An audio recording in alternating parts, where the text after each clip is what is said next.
এই বাবারা, আমার মা বোনেরা, ও বাবা, টাকা দেওয়া যায়, পয়সা দেওয়া যায়, কিন্তু বাবারে নিজের স্বামীকে দেওয়া যায় না। ঘটনাটা বললে বাবা বুঝে যাবেন। ওই কারবালার মাঠে, এর ধৈর্য ধরে শুনবেন বাবা। কারবালার মাঠে বাবা কই একটা মা তার বেটাকে বলেছিল, বেটার আমার দুধের দেনা যদি শোধ করতে চাস বেটা, এখন তাড়াতাড়ি করে কারবালায় না, আর আলী আসকারকে যে তীর মেরেছে তার মাথাটা কেটে নিয়ে চলে আয়। এটাকে সেই আব্দুল ওয়াহাবের মা বলছে, বেটা তাড়াতাড়ি করে যা। যার মাত্র 2 সপ্তাহ আগে বিয়ে হয়েছিল, 2 সপ্তাহ আগে বিয়ে হয়েছিল, নতুন বিবির সাথে আছে। যা বেটা তাড়াতাড়ি করে যা। একদিকে হাসর বানু কান্দে, শহর বানু কান্দে, জৈনব কলসব কান্দে, একদিকে শাকেনা কোলে করে বেড়াতো, ওই বাচ্চাটাকে তার জন্য কান্দে। ওরে তাড়াতাড়ি করে যা, তাড়াতাড়ি করে যা। ছেলেটা বলেছিল, মা গো, কারবালায় যাব, নিশ্চয়ই যাব, কিন্তু মা একটা আমার কথা আছে। কি কথা? বলে, মা তুমি ভালো করে জানো আমি 2 সপ্তাহ আগে একটা পরের বেটিকে 3 কথার বাঁধনে আমার ঘরণী বরণী অর্ধাঙ্গিনী আমার বিবি সাহেবা বানিয়ে সাথে করে এনেছি। মা আমি চলে যাব, 22,000 সৈন্যের মোকাবিলা করতে গিয়ে হয়তোবা আর ঘুরে আসতে পারবো না। যার কারণে মা একবার অনুমতি দাও, আমার ওই বিবির কাছ থেকে একটু মোহরানাটা মাপ নিয়ে এলে। মা বলছে, ধিক তোর জীবনে, বেটা, এমন বেটা আল্লাহ তুমি আমার পেটে দিয়েছিলে গো। একদিকে আমার হোসেন কাঁদে, একদিকে শহর বানু কাঁদে, আর তুই যাবি নতুন বিবির মুখ দেখতে। ঠিক তোর জীবনে আমি তোকে অনুমতি দিতে পারবো না। দেখে মার কথায় প্রাধান্য দিস না, বিবির দিকে বেশি ধ্যান দি। আর আমার নবী বলেছে বাবা, নবীকে জিজ্ঞাসা করছে, হুজুর ইয়া রাসূলুল্লাহ, ইয়া হাবিবাল্লাহ, আমি সেবা করব কার? বলে তোর মার। তারপরে কার? বলে তোর মার। তারপরে কার? বলল তোর মার। চতুর্থবারে বলল তোর বাবার। 3 বার মায়ের কথা বলল। আমার বুড়া বাপজিরা রাগ করলেন নাকি? তাহলে আমার মূল্য কিছুই নেই রে বেটা। হাদিস বলছি বাবা, কেন থাকবে না? ও বাবা, এই জন্য বলল 3টা কাজ আমার মা বোনেরা বেশি করে, বাপের থেকে মা বেশি করে। বলবেন কি করে? 10 মাস ধরে মা পেটে করে নিয়ে বেড়ায়। একটা হলো 10 মাস পরে মা জন্ম দেয়। অনেক মা সন্তান জন্ম দিতে গিয়ে মারা যায়, আর আমার নবী বলেছে সন্তান জন্ম দিতে গিয়ে যদি মারা যায় তবে সে শহীদের দরজা পায়। নাম্বার 3, এবার জন্ম দেওয়ার পরে এই মা পিওর বুকের দুধ পান করে 2 বছর ধরে। সুবহানাল্লাহ। তাহলে 3টা কাজ মা বেশি করে। তাই বলবো, যদি বাবা একটা টাকা থাকে মাকে দাও 12 আনা, বাপকে 4 আনা। সুবহানাল্লাহ। কেউ রাগ করবেন না বাবা, আপনারও মা ছিল, আমাদেরও মা আছে। ও বাবারা, তাই বলছেন আল্লাহ, আমার নতুন বিবির মুখ দেখতে গেলে আমার মা হয়তো বেজার হয়ে যাবে, আর মা যদি বেজার হয়ে যায় আমার সব বেকার হয়ে যাবে। আর বাবা, বিবির সাথে দেখা হলো না, বিবি ডেরাই থেকে গেল, আর একটা তলোয়ার হাতে করে বাবারে কারবালার মাঠে পৌঁছে গেল। কারবালার মাঠে পৌঁছে গেল, আওয়াজ দিল, এই সীমারের দল, এই হরমোলার দল, এই ইয়াজিদের দল, এবার যুদ্ধে নাম। কে কতটা মায়ের দুগ্ধ পান করেছিল বোঝাপড়া হবে। একটা 6 মাসের বাচ্চাকে তীর মেরে দেওয়া এটা বাহাদুরের পরিচয় নয়। এবার যুদ্ধে নেমে যা, তোদের যুদ্ধের স্বাদ আমি আজকে মিটিয়ে দেব। ইজিদের দল তো বাবা হতভম্ব। কি বলে রে, ও হলো একা আর আমরা হলাম 22,000, আর আমাদেরই বাপ তুলে মা তুলে কথা বলে। পিছনে কোনো রহস্য আছে? নিশ্চয় তার পিছনে কোন রহস্য আছে, নইলে এত বড় চ্যালেঞ্জ করতে পারে না। বাবার রহস্যটা কি হয়তো বুঝতে পারলেন, একটু বলে দিই। রহস্য কাকে বলে? আমার শেরে খোদা মুশকিল কোশা হায়দারে কাররার হযরত আলী রাদিয়াল্লাহু তাআলা না খয়বরের যুদ্ধে গেছিল, আপনারা জানেন। বাবারা খয়বরে ফটকে লাথি মেরে উল্টে দিয়ে বাম হাতে করে ঢাল বানিয়েছিল। এবং যুদ্ধে জয় করেছিল বাবা। এবার যখন যুদ্ধে জয় হয়ে গেল, অমনি ঢালটাকে চালিয়ে ফেলে দিল। ওই কামসে কেল্লা কে ফেলে দিয়েছে বাবা। 10 জন মানুষ গেল চড়ার জন্য। দেখি এটা চড়া কত ভারী। হযরত আলী রাদিয়াল্লাহু তাআলা সারাদিন ধরে হাতে করে চেড়ে থাকলো। 10 জনা গেল হিলাতে বলল না, 20 জনা একসঙ্গে গেল লড়াইতে বলল না, 30 জনা লড়াইতে গেল বাবা পারল না, 40 জনা পর্যন্ত ওইটাকে মাটি থেকে শূন্য করতে পারল না। তারা হযরত আলীর গায়ে কত শক্তি ছিল বলে, যেটা উনি পাহাড়ে চেড়ে সারাদিন ধরে যুদ্ধ করে ডাঙ্কা বাজাইলো, আর 40 জনাতে হিলাতে পারল না। ইনি এই হযরত আলী রাদিয়াল্লাহু তাআলা একদিন বাড়িতে শুকনো জবের রুটি খাচ্ছে বাবা। তো রুটিটা খুবই শুকিয়ে গেছে, হ্যাঁ খুব শুকিয়ে গেছে। তো এত শক্ত হয়েছে দাঁত দিয়ে ভাঙা যাচ্ছে না। একজন সাহাবী বলে, শক্তি কোথায় গেল? বলে কিরকম?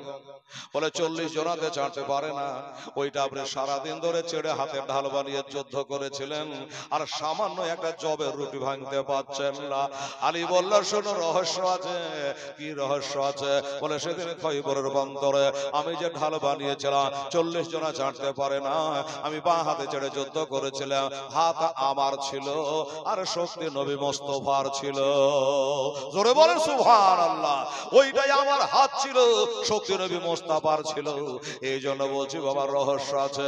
আমার আল্লাহ তাআলা ইরশাদ করে, আল্লাহ তাআলা ইরশাদ করে পবিত্র কোরআনে, ওলে দের ডর নাই দোনো জাহান, দোনো জাহান। আল্লাহর এক প্রিয় বন্ধু ওই আজ মেরে ওলে কাশিরি আনিলেন যখন এ ভারতের গোলে, ভারতের গোলে। অজানা ভারতের লোক, অজানা ভারতের লোক জানে না কোনটা পথ সোজা,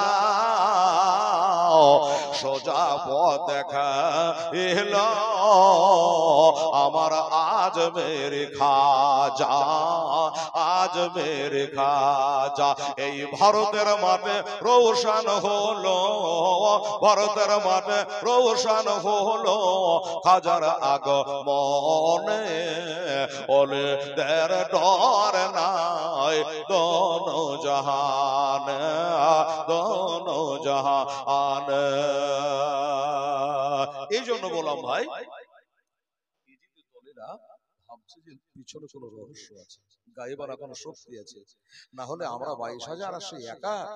আরে বাপ তুলে মা তুলে এইভাবে কথা বলে কি করা যায়? একজনকে পাঠিয়ে দিল বাবা মোকাবিলা করার জন্য। একজন আর চলেছে মোকাবিলা করার জন্য। বললো, শোন কি খবর? বলে, আপনি তো ডেকেছে যুদ্ধ করার জন্য, তাই এসেছে যুদ্ধ করব। যুদ্ধ করবি? বললো হ্যাঁ। ঠিক আছে যুদ্ধ করবি, একটা কথা বলে রে বাবা। বলে, বলেন। বলে, তোর বাপ মা কি বেঁচে আছে রে? যুদ্ধ করার আগে সত্য করে বল, তোর বাবা মা বেঁচে আছে? বলে, কেন? বলে, যদি বাবা মা বেঁচে থাকে একবার যা, আমি এই জায়গা থেকে লড়বো না, হিলবো না, একবার যা নিজের বাবার মুখ কান দেখে চলে আয়। নাম আমার আব্দুল ওয়াহাব, যদি তলোয়ার ঝেড়ে দিই তোর লাশ পড়বে 10 হাত দূরে। যা একবার তোর বাপ মাকে দেখে আয়। এবার চিন্তায় পড়ে গেল, এবার বাপ মাকে যদি দেখতে যাই তাহলে ওই দল থেকে আমাকে বাদ দিয়ে দেবে, আর এনার সঙ্গে যুদ্ধ করতে গেলে আমাকে মারা যেতে হবে। কি করে যাবে বাবা? এবার বাপ মাকে দেখতে যাওয়া হলো না। বলে, যুদ্ধ করব। আচ্ছা যুদ্ধ করবে তো চালু কর। বলে, আপনি আগে করেন। বললো না, আমরা ইমাম হোসাইনকে মাননেওয়ালা, আমরা কারোর সাথে অন্যায় করি না, আমরা কারোর সাথে আগে অন্যায় করি না। তবে হ্যাঁ, কেউ যদি অন্যায় ভাবে আমার ছুঁয়ে নেয় তাহলে তার গর্দা, তার মুন্ডু ধরে থাকে না। আল্লাহ আল্লাহ। এবার বাবা বললো, ঠিক আছে তাহলে সরো। একটা তলোয়ার মারল। আব্দুল ওয়াহাব বলে, এবার তাহলে আমার বাড়ি। উঠালো তলোয়ার, এসা জোরে মারলো বাবা, একবারে তার মাথা কেটে 10 হাত ধরে পড়ে গেল। আর একজনা চলে আসলো, একে জিজ্ঞাসা করে ব্যাপার কি? বলে, কুয়ার যুদ্ধ করতে জানে না। তাই আমি আপনার সঙ্গে যুদ্ধ করতে এসেছি। বললো তোর বাড়ি কোথায়? বলে বাড়ি হলো আমার তুর্কিস্তান। বলে তো যাবার টাইম হয়ে গেছে, এখন কবরস্থান, ওই জন্য তুই হাজির হয়ে গেছি, নইলে আসতি না। উঠালো তলোয়ার দিল বেড়া, এমনি করে বাবা একটা একটা করে 40টা বাবা লাশ ফেলে দিয়েছে। আপনাদের বাংলা কিতাবে লেখা আছে ৭৭টা লাশ ফেলে দিয়েছে। ও বাবারা, 40টা লাশ যখন পড়ে গেছে, 41 নাম্বার খুঁজে পাওয়া যাচ্ছে না, আর তার মোকাবিলাতে কেউ আসতে চায় না। আব্দুল্লাহ বারবার করে ডাকে, আয় আর কে আছিস?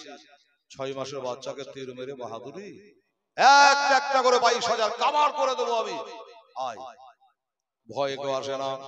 ইবনে সাদ একজনের পিঠে থাবা দিয়ে বলল, যা তুই যা, তাড়াতাড়ি করে না হলে আমাদের আর মুখ থাকবে না, মান থাকবে না।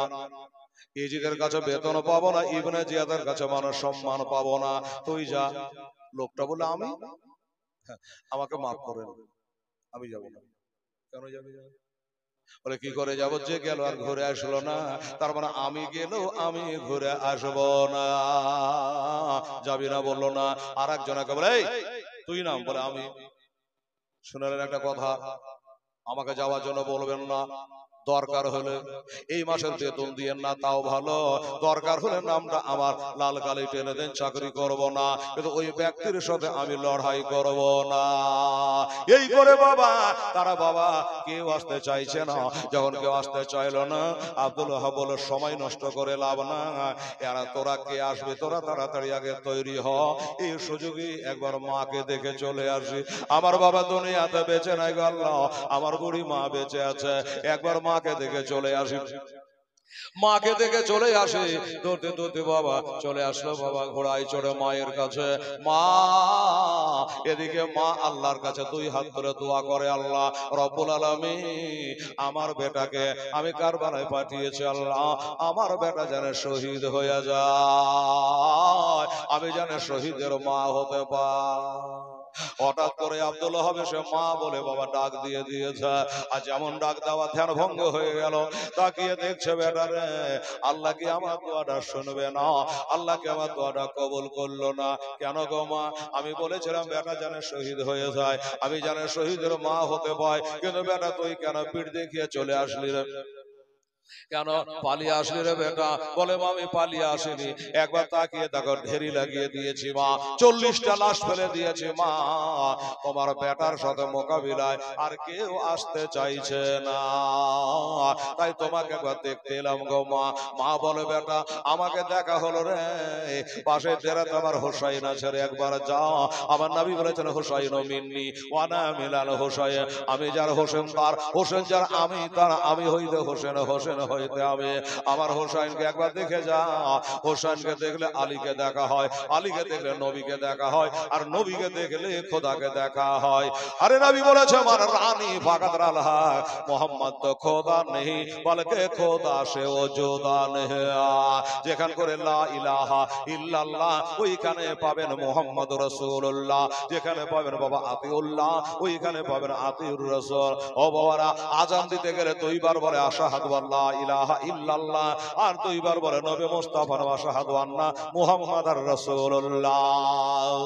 ও বাবা, যা একবার হোসেনকে দেখে আয়। এবার দেখে চলে আসলো মা, দেখাতে হয়ে গেল, এবার আমি যুদ্ধে যাব মা।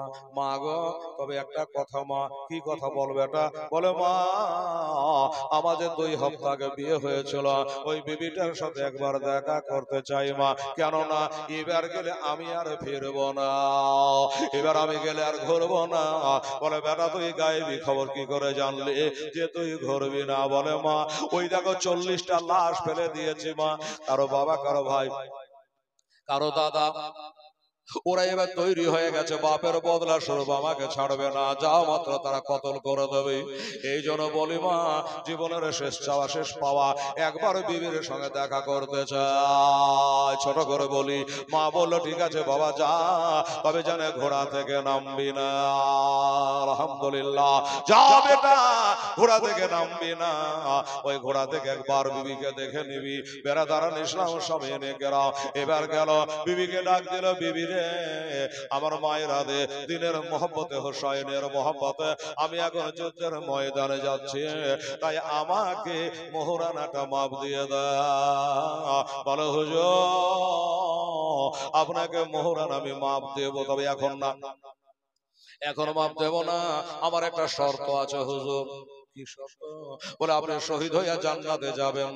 হুজুর গো 2 হপ্তাহ বিয়ের হলো, স্বামীর সাথ গোটায় থেকে গেল, আমাদের দাম্পত্য জীবনের খেলা গোটায় থেকে গেল, স্বামীর সাথী পানো না, ও স্বামী যুদ্ধের ময়দানে শহীদ হয়ে যাবা, আর তুমি যে জান্নাতে যাবা, কাল হাসরের দিনে আমাকেও সেই জান্নাতে নিয়ে থাকতে হবে। বলল বিবি রে, আমি তোমাকে কথা দিয়ে দিলাম, আমি যদি জান্নাতে যাই তোমাকে সেই জান্নাতে নিয়ে যাব। বলে হুজুর দুইজনের কথার মাঝে একজন সাক্ষী হলে ভালো হয়, এখনকার সাক্ষী তো সব ঘুষখোর বাবা, মানে যেদিকে ডাইল ভাত সেদিকেই বাবা গড়ে যায়। বলে একটা সাক্ষীর দরকার, তাহলে কাকে সাক্ষী করব? কে সাক্ষী? বলে ইমাম হোসাইন রাদিয়াল্লাহু তাআলা আনহুর কাছে চলে, ওনার সামনে একবার আপনি বলবেন, এই কথার হটলড় হবে না। এলো আর বলল হুজুর আমার স্বামী যুদ্ধের ময়দানে গিয়েছিল, আবার যাচ্ছে, তাই ইয়া হুজুর আমার স্বামী আমাকে বেহেশতে নিয়ে যাওয়ার ওয়াদা করলো, আর আমি ওয়াদা করলাম আমার জীবন জৈবন আমি আর কাউকে দেব না, আমি দ্বিতীয় স্বামীর মুখ দেখব না, আর বিয়ে শাদী করব না। এই কথা বলে বাবা এবার তিনি যুদ্ধের প্রান্তরে গেল, আর যেমন কথা তেমনি কাম, তারা মিটিং করেছে, পাশ হয়ে গেছে, পাশ হয়েছে। ওই আব্দুল ওয়াহাব যদি আবার আসে তবে আর একে একে যাওয়া হবে না, সবাই মিলে ঝাঁপিয়ে পড়ে যুদ্ধ চালাতে হবে। উনি চলে এসেছে, হুই করে বাবা সবাই মিলে ঝাঁপিয়ে পড়েছে। আব্দুল ওয়াহাব বলল, দেখ আমি বিবির সঙ্গে দেখা করে নিয়েছে, মায়ের সাথে দেখা করেছে, আমার হুজুর হুসাইনের সঙ্গে দেখা করে নিয়েছি, আমি জানি রে তোরে একে একে আমাকে পারবি না। এবার যুদ্ধ চালাতে আরম্ভ করলো বাবা, যুদ্ধ চালাতে চালাতে চালাতে চালাতে বাবা অনেকক্ষণ ধরে বাবা যুদ্ধ চালাইলো, মেরে যাচ্ছে, কথাই বলে মারতে গেলে মার খাইতে হয় রে বাবা, দেহুতে এত তীর তলোয়ার লেগেছে বাবা যে আজানে শক্তি নাই, হাতের তলোয়ার খানা তুলে যে কাউকে মারবে এই শক্তিটা যেন আব্দুল ওয়াহাবের নাই। তাই বলল ঘোড়া রে আমি তলোয়ারটা তুলে কাউকে মারবো সেই শক্তি আমার নাই রে, 3 দিন থেকে পানি পান করিনি, 3 দিন থেকে একটা দানা খাই রে, শরীরে যতটুকু পানি ছিল তীর তলোয়ারের আঘাতে সব বেরিয়ে গেছে রে, নিস্তেজ হয়ে গেছে রে। এই দেখ আমি যতক্ষণ তোর পিঠে বসে আছি, একটা কাজ করি। হুজুর কি কাজ? বলল জি আমি তোর পিঠে বসে থাকবো, আমি তলোয়ার তুলে মারতে পারবো না, তলোয়ার দামানটাকে ধরে টাইট করে আমি বসে থাকবো, হাত শাট করে দিয়া, আর দেখবি যেদিকে লোকের ভিড় ভাড় বেশি ওইটা দিয়ে তুই যাবি, আর আমার তলোয়ারের পাশে যদি 2-4-5টা কাটা পড়ে যায় তাহলে আমার পরে হুজুর আসবে ইমাম হোসাইন রাদিয়াল্লাহু তাআলা, তার পথ পরিষ্কার হবে। ঘোড়া বাবা ঘোড়ার মতো ছিল, রাজি হয়ে গেল, যেদিকে লোকের ভিড় ভাড় বেশি ওই দিকে দৌড়ে যায়, আর ওই তলোয়ার শাট করে ধরে আছে বাবা, ওই তলোয়ারে বাঁধে আর বাবা কাটে আর পড়ে। ইবনে শাহ চিৎকার মেরে বলল কি ব্যাপার, আমরা হলাম 22,000 আর সে হলো একা, এখনো ঘোড়ার উপর বসে আছে কি করে? এক দৌড়াচার পাপী বলল দাঁড়া, আর চিৎকার করবেন না, ইজিদের কানে খবর হয়ে যাবে, ওই বদ্দার গুনাহগার পাপী মদখর বাটফার পিছন থেকে বাবা একটা বল্লমে নিক্ষেপ করে দিল, আর বল্লম যেমনি চালিয়ে দেওয়া লাগবে তো লাগ, পিঠে লাগলো আর নাভি দিয়ে বার হয়ে গেল, আস্তে আস্তে ঢলে পড়লো, জমিনে পড়ে গেল। এবার চলে এসে বাবা ওই যে 40 জনা বাবা কাটা পড়েছে, তলোয়ার গলাতে বাঁধাবে, উনি বলছে তুই কি? বলে চেনো না, প্রথমবার এসে তুমি আমার বাবাকে হত্যা করেছো, ওই বাবার বদলা স্বরূপ এবার তোমার মাথা কাটবো। আর একজন বলে তুই সরে যা, আমার বড় ভাইকে হত্যা করেছে ওই 40 জনের মধ্যে, আমি তাকে হত্যা করব। এই করতে করতে বাবা তারা হুড়াহুড়ি করে, আর ওনার জবান থেকে যা এটারই হলো আশহাদু আল্লাহ ইলাহা ইল্লাল্লাহু ওয়া আশহাদু আন্না মুহাম্মাদান আবদুহু ওয়া রাসূলুহু। কালেমা পড়া শেষ হয়েছে, আরে দেহু থেকে মাথাটাকে আলাদা করে দিল। ইন্না লিল্লাহি ওয়া ইন্না ইলাইহি রাজিউন। বাবারা মাথাটাকে নিয়ে ওই ময়দানে তারা বল খেলে বেড়াচ্ছে, বাবা বল খেলে বেড়াচ্ছে। খেলে খেলে যখন এলে গেল, বলছে হুজুর এই মাথাটা কোথায় রাখবো? বললো এক কাম করো, পরে চিন্তা ভাবনা করা হচ্ছে এই মাথাটা নিয়ে গিয়ে তো ডেরার মধ্যে এক কর্নারে ফেলে রাখ, যুদ্ধ আগে শেষ হতে দে। বলে হুজুর জোড়হাত করে বলে কথাটা বলবেন না, এই মাথাটা আমার ডেরাতে রাখতে পারবো না। কেন পারবি না? এত বড় ডেরাতে একটা কাটা মাথা থাকবে না। বলে হুজুর 1 টাকার 1000 মাথা আটবে, কিন্তু এই মাথাটা থুবো না। এই মাথাটা কেন থবি না? বললো এই মাথাটা থব না এই জন্য, ওই প্রথমে যে 40 জনাকে কতল করেছিল তার মধ্যে আমার আব্বা ছিল, এর মুখটা দেখতে গেলে মরা বাপটার কথা মনে পড়ে যায়। আর একজনকে বললো তুমি নিয়ে যাও। আমিও পারবো না হুজুর, আমার দুধের ভাইকে কতল করেছে, এর মুখটা দেখলে পরে মরা ভাইটার কথা মনে পড়ে যায়। কি করবে? অবশেষে মাথাটা চালিয়ে দিল। আর ওই মাথা গিয়া বাবা মায়ের কাছে বললো, মা ছেলের মাথা লিয়া কান্না করে। বিবি সাহেবা বলল, মা গো আমার স্বামীর মাথাটা দিন একবার আমি দেখে। স্বামীর মাথাটাকে নিয়া বেরাদারান ইসলাম স্বামীন কেরাম আল্লাহর কাছে একটা দোয়া করছে, আল্লাহ রব্বুল আলামিন গো, আমি আপনার কাছে একটাই আরাধনা, একটাই প্রার্থনা, একটাই দোয়া করি আল্লাহ, সেটা হলো আমি আর দুনিয়ায় থাকতে চাই না। যদিও মরণ চাইতে হয় না আল্লাহ, আমি আর দুনিয়ায় থাকতে চাই না, এখনই আমার মরণ দাও। একটা চিড়খড় মেরে আওয়াজ হলো, আর সাথে সাথে স্বামীর মাথাটাকে নিয়ে বাবা ইন্তেকাল হয়ে গেল। ইন্না লিল্লাহি ওয়া ইন্না ইলাইহি রাজিউন। আল্লাহুম্মা সাল্লি আলা সাইয়্যিদিনা মাওলানা